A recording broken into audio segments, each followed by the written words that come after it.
આદિવાસી સમાજ અને ભિલોડા તાલુકાના પ્રાણ પ્રશ્નોને લઈ ભિલોડા તાલુકા કોંગ્રેસ સમિતિ દ્વારા આવેદનપત્ર આપવામાં આવ્યું હતું.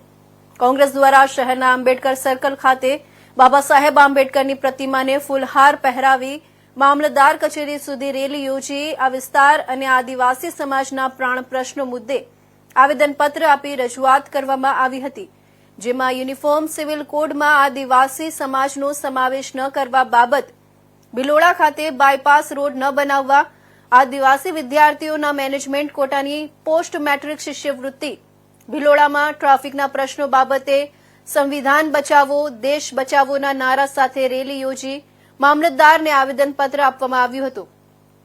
આ રેલીમાં ધારાસભ્ય તુષાર ચૌધરી, અરવલ્લી જિલ્લા કોંગ્રેસ સમિતિના પ્રમુખ કમલેન્દ્રસિંહ પુવાર, કોંગ્રેસ એસટી વિભાગના ચેરમેન રાજેન્દ્ર પારઘી સહિત કોંગ્રેસના હોદ્દેદારો અને કાર્યકર્તાઓ મોટી સંખ્યામાં હાજર રહ્યા હતા.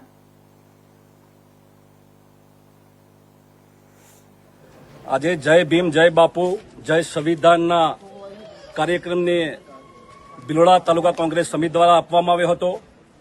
આ ભારતીય જનતા પાર્ટીના શાસનમાં સંવિધાન બચાવો દેશ બચાવોના નારા સાથે આજે અમે રેલીનું આયોજન કર્યું હતું અને આમાં ભિલોડાના બાયપાસ અસરગ્રસ્તો વિશે અમે અવારનવાર રાજ્ય સરકારમાં રજૂઆત કરી છતાં પણ સરકાર દ્વારા કોઈ અમને હકારાત્મક જવાબ આપવામાં નથી આવતો. ભિલોડા શહેરની અંદર ટ્રાફિક અને સમસ્યાનું નિવારણ બાબતે અવારનવાર રજૂઆત કરી છે છતાં પણ કોઈ પગલાં લેવામાં આવતા નથી. ગરીબ મધ્યમ આદિવાસી સમાજના કચડાયેલા વર્ગના લોકો, રોજનું રોજ કમાઈને ખાવાવાળા લોકોને, લારી ગલ્લાવાળાઓને કાયમી 10x10ની જગ્યા આપવામાં આવે એની પણ અવારનવાર રજૂઆત કરી છે છતાં પણ રાજ્ય સરકાર દ્વારા કે ગ્રામ પંચાયત કે વહીવટીતંત્ર દ્વારા જય બાપુ જય ભીમ જય સંવિધાન અંતર્ગત આજે ભિલોડા તાલુકા કોંગ્રેસ સમિતિ આયોજિત એક રેલીનું આયોજન કરવામાં આવ્યું હતું અને આવેદનપત્ર પણ આપવામાં આજે આવ્યું છે. આવેદનપત્રનો મુખ્ય મુદ્દો એ હતો કે હાલમાં જ જે ભિલોડા બાયપાસ બનવા જઈ રહ્યો છે એમાં આદિવાસીઓની મહામૂલી જમીન સરકાર સંપાદન કરવા જઈ રહી છે અને સરકાર સંપાદન કર્યા બાદ પણ એમને વળતર આપવામાં પણ જંત્રીના ભાવે વળતર આપવાની સરકાર વાત કરી રહી છે. ઘણા બધા આદિવાસી ખેડૂતો એવા છે કે બિચારા ખેડૂત જ મટી જાય તો એમનો તો આજીવન એમનો રોજીરોટીનો આધાર પણ છીનવાઈ જાય એવી પરિસ્થિતિની. તો જૂનાગઢ આયુષ હોસ્પિટલ દ્વારા અંગદાન કરવામાં આવ્યું. અમદાવાદથી એક ખાસ મેડિકલ ટીમ અંગો લેવા માટે આવી હતી. તેમને ખાસ ગ્રીન કોરિડોર દ્વારા કેશોદ એરપોર્ટ લઈ જવામાં આવ્યા. કિડની, લીવર અને કોર્નિયા દાન કરાવીને 5 લોકોને નવું જીવન મળશે. મનસુખ દોંગા 3 અકસ્માતો પછી બ્રેનડેડ થઈ ગયો હતો. પુત્ર અલ્પેશ દોંગા અને પરિવારે અંગદાન માટે સંમતિ આપી. અલ્પેશ દોંગાએ કહ્યું કે મારા પિતા કોઈને કોઈ સ્વરૂપે જીવશે, વધુ શું જોઈએ છે. અંગો અમદાવાદની કેડી હોસ્પિટલ અને હું કેડીવી હોસ્પિટલમાં લઈ જવામાં આવશે. અમદાવાદથી એક ખાસ તબીબી ટીમ અંગો કાઢવા માટે જૂનાગઢ આયુષ હોસ્પિટલમાં આવી હતી.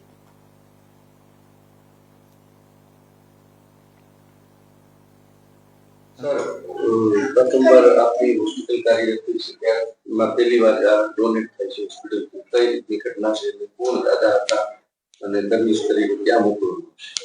નમસ્કાર, doctor Chirag Makadiya, medical director Ayush hospital Junagadh. આપણે 3 તારીખે રાત્રિના વાહન અકસ્માતના કારણે પેશન્ટ આવેલા મનસુખભાઈ દોંગા કરીને 67 વર્ષની ઉંમર હતી એમનું. દર્દી આપણે ડોક્ટર કેવલ સાંસિયા સાહેબ છે, ન્યુરોસર્જન, એમની અંડરમાં એડમિટ થયેલું અને સરે બધા રિપોર્ટ અને સારવાર કરી અને પછી એમને આપણે બ્રેન ડેડ જાહેર કરેલા અને એ પછી ડોક્ટર કેવલ સાંસિયા સાહેબે એમને બધું એક્સપ્લેન કરેલું કે જો દર્દી આ રીતની કન્ડિશનમાં હોય તો ઓર્ગન ડોનેશન પોસિબલ છે અને સગાએ ખૂબ સાથ સહકાર આપ્યો અને એ લોકો ઓર્ગન ડોનેશન માટે. મારું નામ અલ્પેશભાઈ દોંગા છે. મારા પપ્પાનું નામ મનસુખભાઈ દોંગા છે. અમે જુનાગઢ જ રહીએ છીએ. મારા પપ્પાનું પરમ દિવસે એક્સિડન્ટ સાંજે થયેલું. પછી અમે સારવાર અર્થે સિવિલમાં ગયા અને ત્યાંથી પછી અમે આયુષ હોસ્પિટલમાં આવેલા અને ગત રાતે એનું બ્લેન્ડેડ થયેલું છે. એટલે અમે એ રીતનું અમે ડિસિઝન લીધું કે એના બીજા ઓર્ગનનું અમે ડોનેટ કરવા માંગીએ છીએ.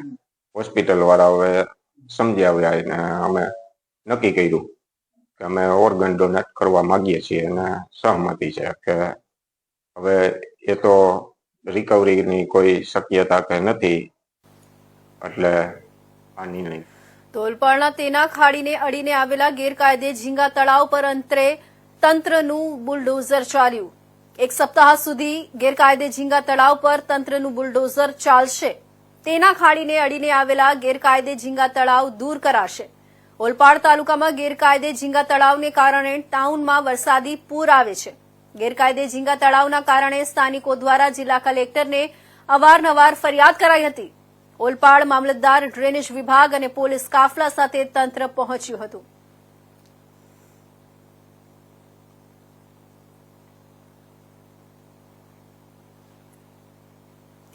તો આજે વહેલી સવારે પારુલ યુનિવર્સિટીના વિદ્યાર્થીઓ અને સ્ટાફને લઈને બસ વાઘોડિયા સ્થિત પારુલ યુનિવર્સિટી ખાતે જઈ રહી હતી. તે દરમિયાન વડોદરા નજીક સયાજીપુરા પાસે બસના ડ્રાઈવરે સ્ટીયરિંગ પરથી કાબુ ગુમાવતા બસ રોડની બાજુમાં પલટી ખાઈ ગઈ હતી. આ સમયે બસમાં 40 જેટલા વિદ્યાર્થીઓ અને સ્ટાફ સવાર હતો. સદનસીબે કોઈ મોટી જાનહાનિ સર્જાઈ નથી. ઘટનાને પગલે આસપાસના લોકો પણ દોડી આવ્યા હતા. તમામ લોકોને રેસ્ક્યુ કર્યા હતા. સ્થળ પર એમ્બ્યુલન્સ પણ પહોંચી હતી. જોકે મળતી માહિતી અનુસાર 2 વિદ્યાર્થી અને ડ્રાઈવર ઇજાગ્રસ્ત થયા હતા. ઘટનાને પગલે કપુરાઈ પોલીસે ઘટના સ્થળે દોડી જઈ વધુ તપાસ શરૂ કરી છે.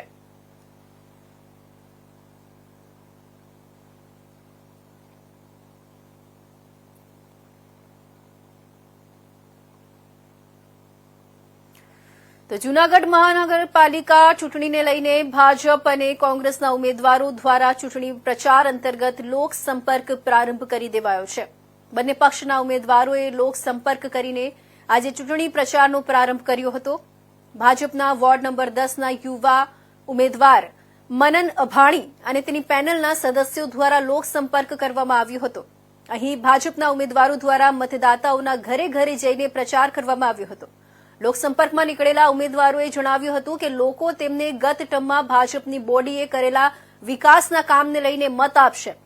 આ તકે તેમના સમર્થકો પણ સાથે નજરે પડ્યા હતા. બીજી તરફ કોંગ્રેસના યુવા ઉમેદવાર લલિત પરસાણા દ્વારા પણ આગામી મહાનગરપાલિકા ચૂંટણી અંતર્ગત લોકસંપર્ક શરૂ કરવામાં આવ્યું હતું. તેમના મત વિસ્તારમાં ઘરે ઘરે જઈને તેઓએ લોકસંપર્ક કર્યો હતો. આ તકે તેઓએ જણાવ્યું હતું કે જો હાલ તે કદાચ કુંભ મેળામાં જતા રહે તો પણ લોકોના તેમના પરના ભરોસાને લઈને તે ચૂંટાઈ જાય તેવો માહોલ છે.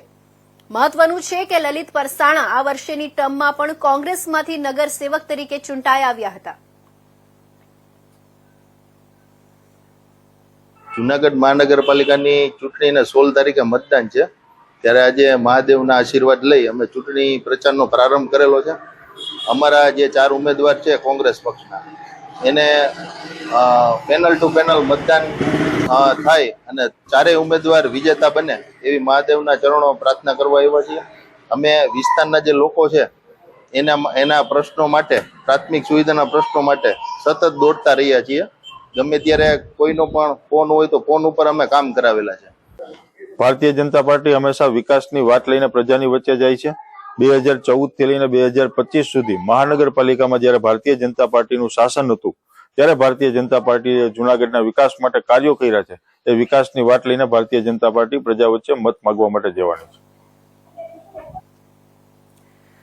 તો ડભોઈ રાણાવાસ ખાતે આવેલા રાજરાજેશ્વરી આઈ શ્રી ખોડિયાર માતાજીનો જન્મોત્સવ હોવાથી મંદિરને ધજા પતાકા ડેકોરેશનથી સુશોભિત કરવામાં આવ્યું હતું.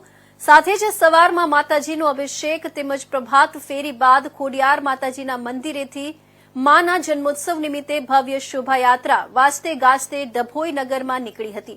જેમાં ડીજે, બેન્ડ બાજા સહિત ઘોડાની બગ્ગીમાં માતાજીની છબી બિરાજમાન કરી રાણા સમાજના લોકો મોટી સંખ્યામાં જોડાયા હતા. ભવ્ય શોભાયાત્રા વાજતે ગાજતે ડભોઈના હીરા ભાગોળથી નીકળી વકીલ બંગલા, કન્યાશાળા, લાલ બજાર થઈ ટાવર ખાતે આવી પહોંચી હતી. ધારાસભ્ય શૈલેષભાઈ મહેતાએ આ શોભાયાત્રાનું સ્વાગત કર્યું હતું. જે બાદ ટાવરથી પરત શોભાયાત્રા ખોડિયાર માના મંદિરે પહોંચી હતી. રાણા સમાજ સહિત અનેક લોકોએ મહાપ્રસાદીનો લાભ લીધો હતો. તેમજ સાંજના માતાજીના મંદિરે મહાઆરતી તથા મંદિરમાં માતાજીની આરતીનો લહાવો લેવા ભક્તોની ભારે ભીડ ઉમટી પડી હતી.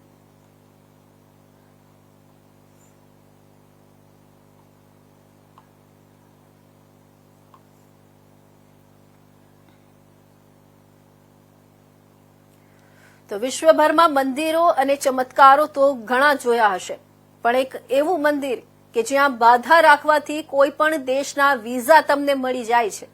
અમદાવાદના રાયપુર વિસ્તારમાં દેસાઈની પોળમાં આવેલા ચમત્કારી હનુમાનજીનું મંદિર કે જે ખૂબ જ પ્રચલિત થઈ ગયું છે. જો આ મંદિરની વાત કરીએ તો ખુદ પીએમ નરેન્દ્ર મોદી દ્વારા પણ આ મંદિરે અસંખ્ય વાર બાધા રાખ્યા બાદ તેમને પણ અમેરિકાના વિઝા મળી ગયા હતા.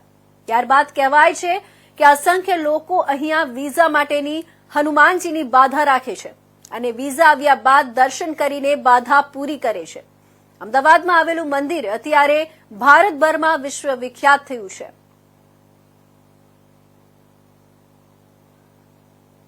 એક એવા ચમત્કારી હનુમાન કે જે કહેવાય છે કે નરેન્દ્ર મોદી જ્યારે સીએમ હતા ત્યારે તેમને અમેરિકાની જે કહેવાય સતત એક વાર નહીં પણ સતત 10 વાર જે વિઝા છે એ કેન્સલેશન આવ્યા હતા. અને અમદાવાદનું જે મંદિર કહેવાય ચમત્કારી જે રાયપુર પાસે હનુમાનજીનું જે મંદિર છે દેસાઈની પોળમાં આવેલું છે, ત્યાં જો વાત કરીએ તો વિઝા માટે લોકો ગુજરાત સહિત ક્યાંથી આવતા હોય છે, હનુમાનજીની માનતા રાખતા હોય છે. આપણે પણ આપણી સાથે એક છે ભક્ત, તેમની પાસેથી જાણીશું કે શું નામ છે બેન આપનું? કિરણ સોની. કિરણબેન ક્યાંથી આવો છો? અમે અમદાવાદથી જ છીએ. અમદાવાદથી. આપણે રશિયાની બાધા કયા દેશની રાખી છે? કેનેડાની. કેનેડાની વિઝાની. હા. ઓકે, શું ચમત્કાર તમને કોઈ દેખાયો છે? હા, અત્યારે જ અમે 2-3 દિવસ પહેલા દર્શન કરવા આવ્યા હતા, તો આજે અમારું બાયોમેટ્રિક લેટર બી આવી ગયું છે. કેટલા ટાઈમથી 4-5 મહિનાથી આવવાની કોશિશ પણ આવતું જ નહોતું, તો એ જસ્ટ હમણાં થોડાક દિવસ પહેલા દર્શન કરી ગયા ને આજે આવી ગયું. એટલે લાગે છે કે દાદાની માનતાને બાધા રાખી. હા, શ્યોર. મારા કેટલા બધા ફ્રેન્ડ્સ, મારી સિસ્ટર, બધા જેને અહીંયાની બાધા લીધી બધાને વિઝા મળી ગયા છે, બધાને. શું નામ છે આપનું? મારું નામ મલય વોરા. મતલબ ક્યાંથી આવો છો? હું કેનેડા રહું છું. અત્યારે અહીંયા અમદાવાદ વિઝિટ માટે આવ્યો છું.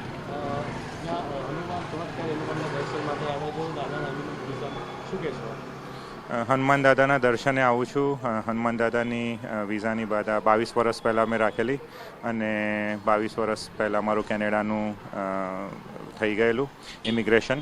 હું 22 વર્ષથી ત્યાં જ રહું છું અને અત્યારે અહીંયા દર્શન માટે આવ્યો છું. ચમત્કાર, ખૂબ જ ચમત્કારિક છે. શું નામ છે બેન? તમે ક્યાંથી આવો છો?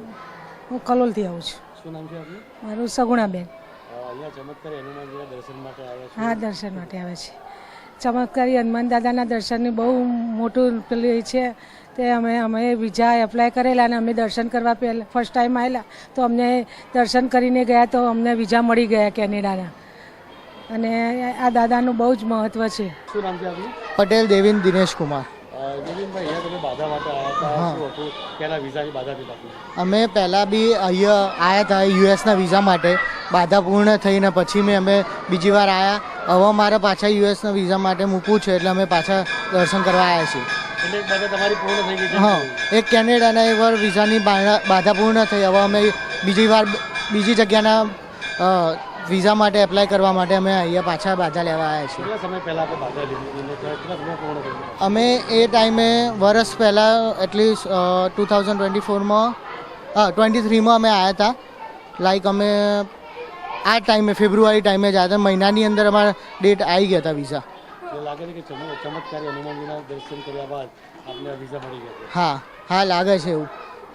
ચમત્કારી હનુમાન દાદાના દર્શન કર્યા પછી અમને વિઝા મળવાના એવું મને લાગે છે.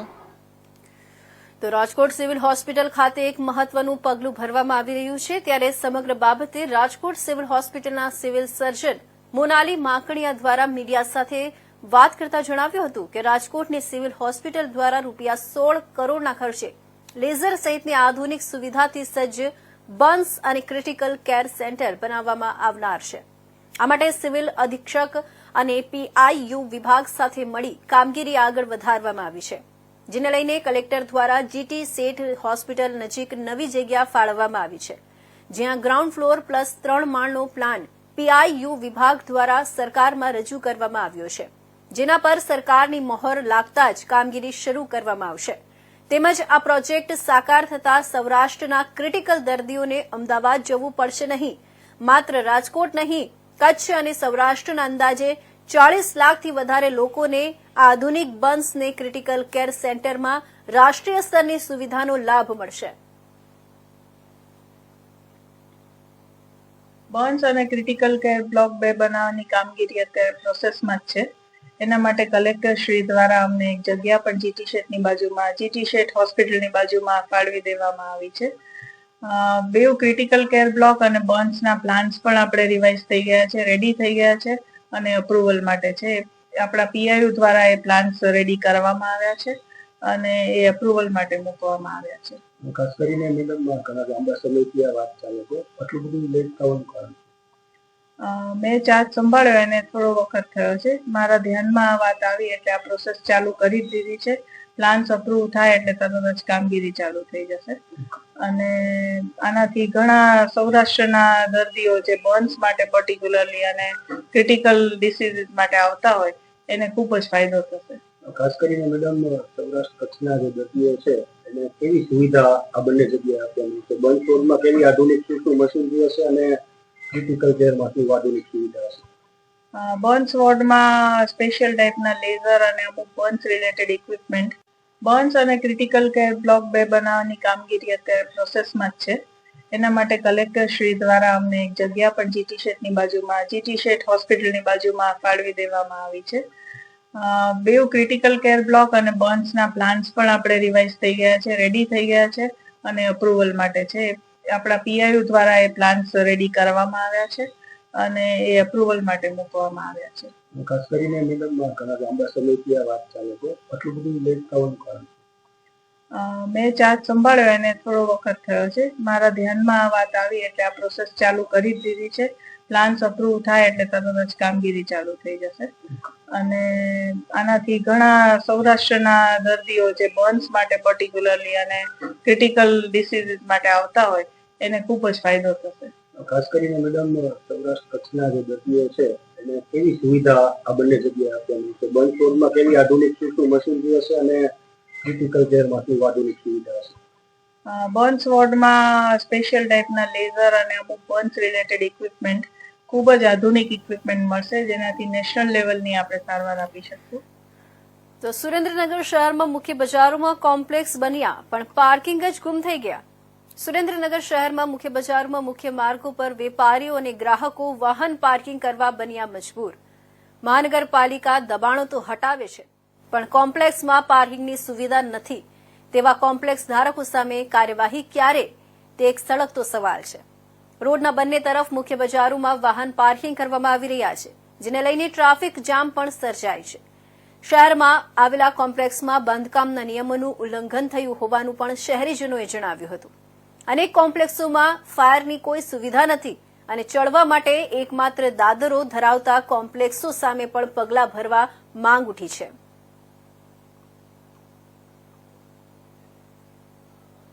સિનિયર સિટીઝન ગ્રુપ તથા જાગૃત નાગરિક ઘનશ્યામભાઈ પરમાર, સુરેન્દ્રનગર શહેરની અંદર હાલના સંજોગોની અંદર જેવી રીતે બિલ્ડિંગો અને બધા બિલ્ડિંગો બની રહ્યા છે, મોટા મોટા હાઈરાઇઝ બિલ્ડિંગ બને છે, એવી જ રીતે શહેરની અંદર 3-3 માળના બિલ્ડિંગ એટલા બધા બન્યા છે અને દરેક બિલ્ડિંગની અંદર આગળ શોપિંગ સેન્ટર હોય છે.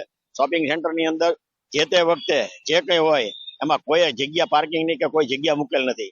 એવી જ રીતે નાના મોટા અત્યારે જ્યાં કામ ચાલુ છે ત્યાં પણ અત્યારે આ કોઈ જોવા વાળું નથી અને લોકો એકદમ ફટાફટ કામ કરી નાખે અને પાર્કિંગની જગ્યા ક્યાંય રાખી નથી. તો પાર્કિંગ રાખવું એ નગરપાલિકા અને મહાનગરપાલિકાના નિયમ મુજબ જો હોય તો ખરેખર એનો અમલ કરાવવો જોઈએ. જેવી રીતે આ લારી ગલ્લાવાળાને હટાવે છે એવી જ રીતે તમામ જે છે એ તમામ લોકોને કાયદો લાગુ પડે અને જે તે જૂના બાંધકામ હોય એમાં કદાચ ન હોય પણ સામાન્ય રીતે અત્યારે જે નવા બિલ્ડિંગ બન્યા છે 2016-17 પછીથી 2024માં એ 8 વર્ષમાં ક્યાંય કોઈ જગ્યા મૂકી હોય એવું સ્પષ્ટપણે દેખાય છે, કોઈ મૂકી નથી. એ સિવાય મોટા બિલ્ડિંગની અંદર 2 દાદરા હોવા જોઈએ, ફાયર સેફટીના નિયમ પ્રમાણે એ હોવું જોઈએ, 3 માળ ઉપરનું મકાન હોય તો લીપ હોવી જોઈએ.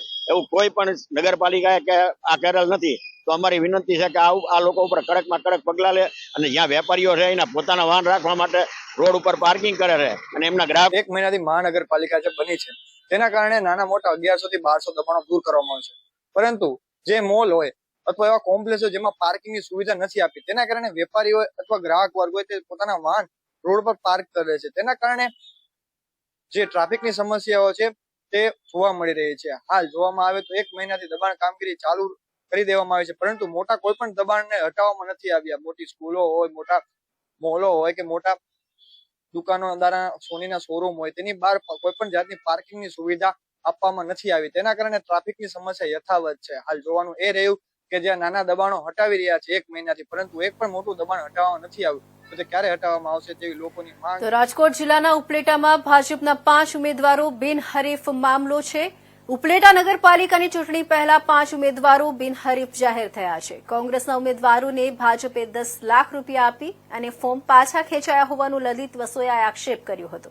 ધારાસભ્ય મહેન્દ્ર પાટલિયાએ ખનીજ માફિયાઓ પાસેથી નાણાં ઉઘરાવીને કોંગ્રેસના ઉમેદવારોને ફોર્મ પાછા ખેંચવામાં આવ્યા હોવાનું લલિત વસોયાએ આક્ષેપ લગાવ્યા હતા. પાટલિયા, ધારાસભ્ય ધોરાજી ઉપલેટા વિસ્તાર. ગઈકાલે ધોરાજી ઉપલેટા વિસ્તારના પૂર્વ ધારાસભ્ય શ્રી અને જિલ્લા કોંગ્રેસના પ્રમુખ શ્રી લલિતભાઈ વસોયાએ નગરપાલિકાની આ વખતની સામાન્ય ચૂંટણીમાં કેટલાક કોંગ્રેસના ઉમેદવારોએ એ ફોર્મ પરત ખેંચ્યા છે અને એમાં ભારતીય જનતા પાર્ટીની 5 બેઠકો ઉપલેટામાં બિનહરીફ થઈ છે. એ બાબતે કેટલીક આક્ષેપો કરેલા છે. એ બાબતે મારે કહેવાનું છે કે અત્યારે આપણે બધા જાણીએ છીએ, આજના રિપોર્ટ છે છાપાના, કે ગુજરાતની 196 બેઠકો ભારતીય જનતા પાર્ટીની ગુજરાતની 68 નગરપાલિકાઓની સામાન્ય ચૂંટણીમાં 196 બેઠકો બિનહરીફ જાહેર થઈ છે. જુનાગઢ મહાનગરપાલિકાની 9 બેઠકો બિનહરીફ જાહેર થઈ છે. તાલુકા પંચાયતની પેટા ચૂંટણીઓમાં 10 બેઠકો બિનહરીફ જાહેર થઈ છે અને સમગ્ર ગુજરાતની અંદર ભારતીય જનતા પાર્ટીના ઉમેદવારો બિનહરીફ વિજેતા થયા છે. આજે કોંગ્રેસ વેર વિખેર થઈ છે. એની સામે લોકો સ્થાનિક સ્વરાજની અંદર જે કાર્યકર્તાઓ કોઈ પણ પક્ષમાં લડતા હોય એની વિષય એક જ હોય કે એ કોઈ પણ નગરપાલિકાના માધ્યમ દ્વારા એ સ્થાનિક સ્વરાજમાં સેવા કરવા માંગતા હોય તો એને ખ્યાલ આવી ગયો છે કે ભારતીય જનતા પાર્ટીના નેતૃત્વમાં કેન્દ્ર અને રાજ્ય સરકારની વિવિધ યોજનાઓ, કલ્યાણકારી યોજનાઓને કારણે વિકાસ થવાનો છે. નગરપાલિકામાં ખૂબ વિકાસ થવાનો છે. નગરપાલિકામાં સ્થાનિક સ્વરાજના જે યુનિટ છે એ યુનિટના માધ્યમ દ્વારા લોકોની સુખ સુવિધામાં વધારો થવાનો છે. તો સ્વાભાવિક જ અત્યારે કોંગ્રેસના ઉમેદવારોનો એક મત બન્યો છે કે કોંગ્રેસની અંદર રહી અને કોઈ પણ વિકાસ થઈ શકવાનો નથી અને બધા કોંગ્રેસના આગેવાનો ભારતીય જનતા પાર્ટીમાં જોડાઈ રહ્યા છે. આને કારણે જે કાંઈ લલિતભાઈ પૂર્વ ધારાસભ્ય શ્રીની જે હતાશા નિરાશાને કારણે એ આ પ્રકારના મનગઢત નિવેદનો આપે છે. એથી વિશેષ કંઈ નથી.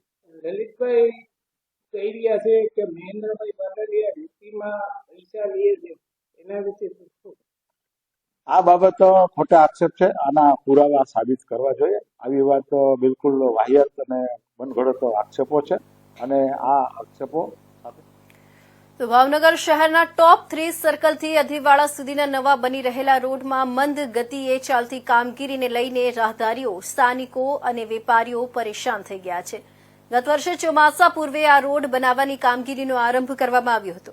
ત્યારે 11 માસની સમય મર્યાદા બાંધી આ રોડનું કામ શરૂ કરાયું હતું. પરંતુ આજે 8 માસ જેટલો સમય વીતી જવા છતાં હજુ રોડનું અડધું કામ પણ પૂર્ણ નહીં થતા ધૂળની ડમરીઓ ઉડતી હોય લોકોની હાલાકીમાં વધારો થયો છે. ભાવનગરથી તણાજા મહુવા થઈ સોમનાથ નેશનલ હાઈવેને જોડતો મુખ્ય માર્ગ હોય દિવસ રાત વાહનોનો ધમધમાટ શરૂ થયો છે. ધીમી ચાલતી કામગીરીના કારણે લોકો પારવાર મુશ્કેલી ભોગવી રહ્યા છે. ત્યારે વહેલી તકે કામ પૂર્ણ કરી લોકોની ખૂટતી સુવિધામાં વધારો કરવામાં આવે તેવી માંગ થઈ રહી છે. ભાવનગર શહેરના દુખી શ્યામ બાપા સર્કલથી અધેવાડા સુધી નવો આરસીસી રોડ બનાવવાની કામગીરી શરૂ છે. કુલ 39 કરોડના ખર્ચે મહાનગરપાલિકા દ્વારા કામગીરી શરૂ કરવામાં આવી છે.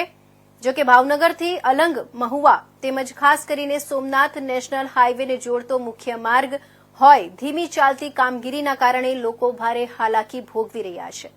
ચોમાસા પૂર્વે આ રોડ બનાવવાની કામગીરી શરૂ કરવામાં આવી હતી. આ રોડ પર ખાનગી મલ્ટી સ્પેશિયાલિસ્ટ હોસ્પિટલ પણ આવેલી હોય અહીં સારવાર માટે આવતા દર્દીઓ સૌથી વધુ હાલાકી ભોગવી રહ્યા છે. સતત ઉડતી ધૂળના કારણે લોકોને શ્વાસ લેવામાં તકલીફ ઊભી થઈ રહી છે.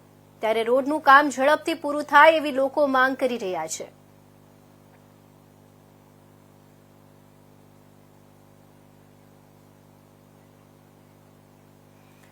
તો આ હતા અત્યાર સુધીના મહત્વના સમાચારો. નવા સમાચાર સાથે ફરી મળીશું. ત્યાં સુધી રજા આપશો. નમસ્કાર.